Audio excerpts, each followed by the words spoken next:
Merhaba arkadaşlar. Bu hafta Elinchrome'un önümde görmüş olduğunuz cep Herkülü flaşını inceliyoruz.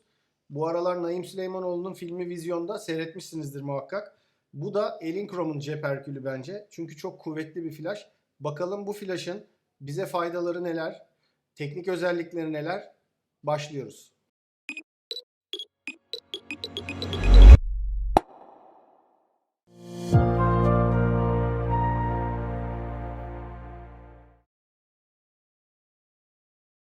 Evet, Elinchrome'un ELB500 TTL'i ana ünitemiz bu arkadaşlar. İçerisinden bir tane şu gördüğünüz ünite çıkıyor.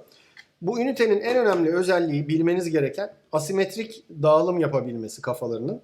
Gördüğünüz flaşları ünitemizin A ve B kısımlarına bağladığımızda bu bağlantılarda flaşın bir tanesini diyelim ki 400, diğerini 100 watt güçte kullanabiliyorsunuz. Veya 250-250 de kullanabilirsiniz. Tek başına kullandığınızda da 500 watt'a kadar çıkma özelliği var. Kutunun içinde gelen bu ünitenin bir diğer özelliği de 7 stop ışık düşürebilme özelliği olması. 7 stop ışık düşürebilme her flash setinde olmayan bir özellik arkadaşlar. Çünkü açık diyafram çalıştığınızda ve ışığa daha az ihtiyacınız olduğu durumlarda bazı flashların güçleri biliyorsunuz çok kısılamıyor. Özellikle bunu ya bu 500 wattlık bir flash bana daha düşük ışıklar lazım diyen insanların da kullanabileceği bir ünite. Çok güzel özellikleri var. Kutunun içerisinde neler var arkadaşlar? 13,5 santimlik bir reflektör, geniş açı. 18 santim bir reflektör çıkıyor. Senkronizasyon kablosu, pili, bunun altındaki pili şarj etmek için pil bölümünde onu size anlatacağım. 2 tane 500 watt güce sahip çok pratik iki kafa çıkıyor. Bu kafalar gerçekten o kadar küçükler ki 500 watt güce sahip olmaları çok güzel bir özellik. Özellikle çok koymak istediğiniz yerlerde hiç sorun yaşamayacağınız. Yani çok küçük belki duvara bantla bile yapıştırabileceğiniz hafiflikte ve güçte flaşlar. İçinden bir adet de Snappy denen bir koruyucu kılıf çıkıyor. Bu da gerçekten hem omuz çantası şeklinde taşımanıza hem de flaşınızı kötü hava koşullarından korumanıza sebep oluyor arkadaşlar. Gördüğünüz tüm bunlar şu çantada geliyor. Ben bunu kullanıyorum kendim. Gerçekten çok memnunum. Çanta hem çok güzel yapılmış hem de içindeki üniteler, separatörler falan çok farklı. Hatta birkaç çekimde ben flash götürmediğim bir çekimde bile bu çantayı kendi ekipmanımı koyarak götürdüm. Gerçekten çok beğendiğim bir çanta oldu. Çantayı da gördüğünüz gibi bütün klipsleri, fermuarları o kadar güzel dizayn edilmiş ki gerçekten çok memnun kalacağınız bir ürün.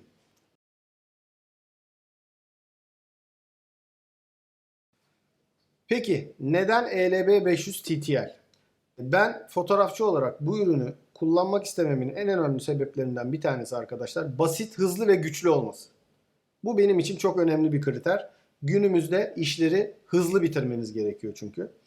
İkinci en önemli özelliği elektronik özellikleri TTL ve High Speed senkronizasyonunun olması. High Speed Synchronization denen bu HSS denen teknolojiyi size kendine özgü bölümde anlatacağım biraz sonra. Bir üçüncü özelliği de bugüne kadar ELB serilerinde olmayan aktif şarj özelliğinin olması. Yani eskiden bu açılıp pil yukarıdan şarj oluyordu. Fakat şu anda bunu stüdyonuzda direkt elektriğe takıp çalışabiliyorsunuz. Dışarıda bataryasıyla çalışıyorsunuz veya dışarıya da uzatma kablosuyla bataryeniz bitti çekebiliyorsunuz. O yüzden bu da çok önemli bir özellik. Evet, TTL nedir? Arkadaşlar TTL İngilizce'deki Through the Lens'ten geliyor. Ne demek bu? Şöyle düşünün. Makinenizi otomatik pozlamaya aldığınızda nasıl objelerden gelen ışık sensöre yansıyor ve pozometre bunu okuyup size belli bir diyafram, enstantane ve ISO ayarları veriyor. Bunu flash içinde düşünün. Siz deklanşöre bastığınız anda aslında biz onu gözümüzle göremiyoruz ama flash'tan bir ışık çıkıyor. Objeye çarpıyor, makineye geri dönüyor ve makina tekrar flash'a hangi güçte çakmasını söylüyor. Ve flash o güçte patlıyor. Biz bunu tek patlama gibi görüyoruz. Çünkü bunlar saliseler içinde gerçekten göremeyeceğiniz bir hızda oluşuyor. Gerçekten müthiş bir teknoloji. Peki bunu ben nasıl kullanıyorum fotoğrafçı olarak? Benim Bunu en çok kullandığım şekil şöyle. Tabii siz de kendi metotlarınızı kullanabilirsiniz. TTL'i komple bütün işlerinizde kullanabilme şansınız var. Ben şöyle yapıyorum. Bir öneri olsun diye anlatıyorum size. Önce TTL modunda başlıyorum. Diyelim ki modellerimi dışarıya çıkardım. Bir tane fotoğraf çekiyorum. Makine benim ayarlarıma göre zaten flash gücünü ayarladığı için ışık genelde çok doğru oluyor. Ondan sonra manuele geçip diyelim ki A ışığını farklı, B ışığını farklı ayarlara getirip istediğim etkiyi, ışık etkisini vermeye çalışıyorum. Bu da benim kullanma şeklim tabii. Siz de TTL'i araştırın. Hakikaten müthiş faydasını göreceksiniz. Peki High Speed Synchronization nedir? HSS nedir? Arkadaşlar ilk ben fotoğrafçılığa başladığımda, ilk ışıklarımı aldığımda herkesin başına gelmiştir büyük ihtimal. 1/250'nin üzerine çıktığım enstantanelerde fotoğraf çekerken stüdyoda yarısı karanlık oluyordu görüntünün. Bunun neden olduğunu o zamanlar yeni yeni öğreniyorduk.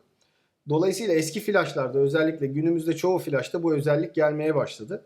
Eski flaşlarda 1/250 enstantanenin üzerine çıkamıyorduk. Çünkü biliyorsunuz sensörün üzerindeki obturatör 2 tane perdeden oluşuyor. 1/200'de bu şekilde açılıyorsa, tabii bundan çok daha hızlı, ama 1 saniyeyi düşünün arkadaşlar. 1 saniye 1001 kapandı. Bu arayı doldurabiliyorsunuz. 1/250'de de bu şu şekilde oluyor. Çok hızlı bir şerit gibi geçiyor üzerinden.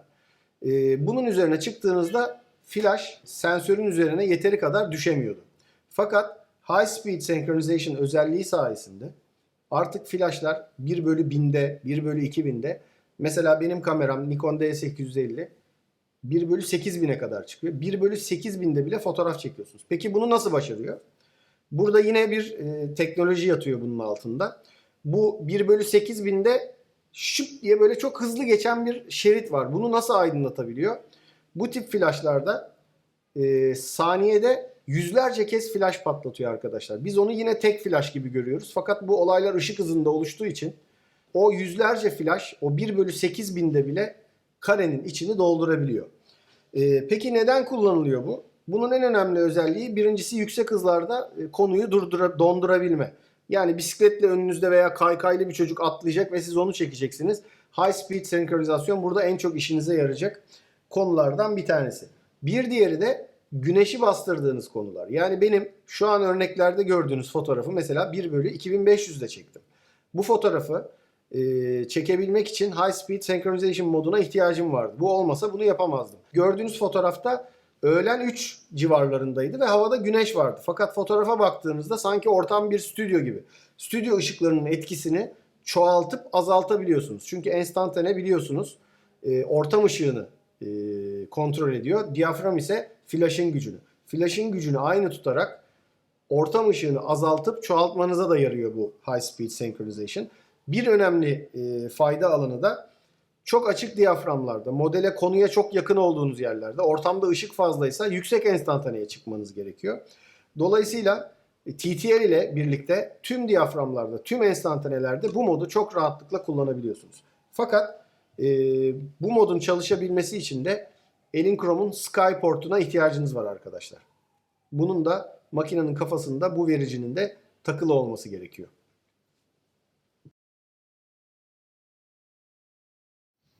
Evet arkadaşlar, şimdi size üniteyi tanıtacağım. Ünitenin üst kullanım paneline bakıyoruz. Gördüğünüz gibi burada 2 tane A ve B girişleri olarak 2 flash girişimiz var.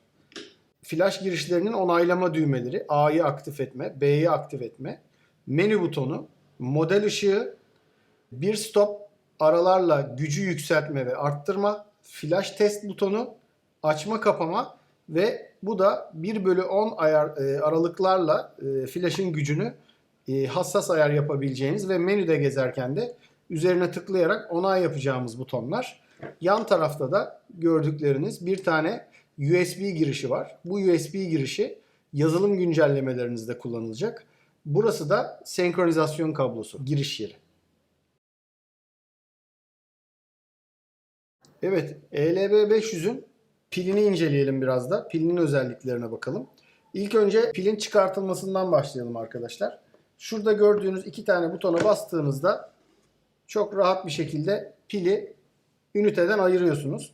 Pilimizin üzerinde pil test gücünü görebileceğimiz bir LED aydınlatma var. Buradan pili takip edebiliyoruz gücünü. Bu pilin özelliği arkadaşlar, pil tam doluyken ve güç en yüksekteyken 400 kez çaktırabiliyor. Gücünüz düşükse 28 en düşüğe getirdiyseniz daha doğrusu 2800 kez çaktırabiliyor flaşlarınızı. Pilin takılması ise tekrar yerine oturtturularak, bu kadar basit. Evet, şimdi ünitenin üst kontrol panelinin kullanımına bakıyoruz. Flaşımızı açmadan önce flaş kafamızı pinleri denk getirerek yerine oturtturuyoruz arkadaşlar. Ve vidasından oturduğuna emin oluyoruz. Oturduktan sonra şu gördüğünüz düğmeden flaşımızı açıyoruz. Evet, şu an 0 diyor ve yanıp sönüyor bize. Neden yanıp sönüyor? Çünkü şu an aktif olan bir flaş yok. A ve B flaşları aktif etme düğmeleri. A'ya basıyoruz ve flaşımız aktif oluyor. Gördüğünüz gibi flaşın şu iki düğmesinden bir stop yukarı ve aşağıya gidebiliyoruz. Bir stop azaltıyoruz, bir stop arttırıyoruz. Veya bu düğmeden 1/10 stop ayarlarla flaşımızın gücünü ayarlayabiliyoruz.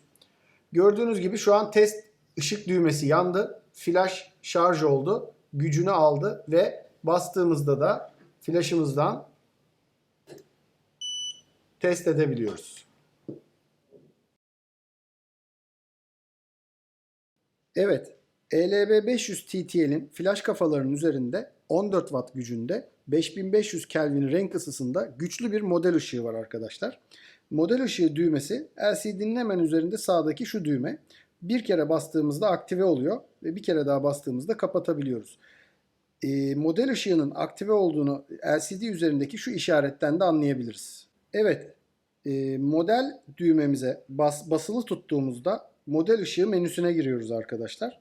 Model ışığı menüsünde ilk gördüğümüz ayar mod ayarı. Mod ayarını free'ye getirdiğimizde model ışığımızın gücünü flaşlarımızın gücünden bağımsız olarak arttırıp azaltabiliyoruz. Fakat proportional'a girersek, yani orantılı olarak flaşın gücünü arttırdığınız sürece model ışığınız da ona uyumlu bir şekilde ilerleyip azalabiliyor. Model ışığı menümüzün ikinci ayarı VFC arkadaşlar. VFC Visual Confirmation demek. VFC moddayken, VFC açıkken flaşınız patladıktan sonra kendini yenilerken model ışığınız da kendini kapatıyor ve tekrar açarak flaşınızın size yenilendiğini belirtiyor.